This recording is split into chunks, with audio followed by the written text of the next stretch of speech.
Assalamu alaikum, grade 1. Today we are doing some copy work.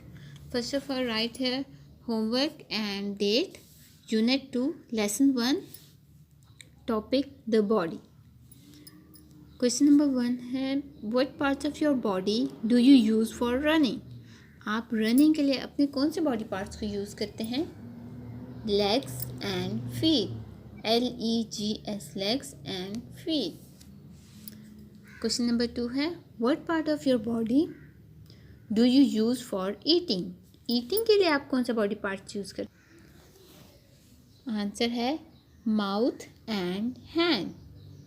MOUTH mouth, AND HAND hand. Question number 3 है what parts of your body do we use for writing? हम writing के लिए कौन सा body parts use करते हैं? hand and fingers. HAND hand and FINGERS fingers. Hand and fingers. Now do your homework neatly. Take care. Allah Hafiz.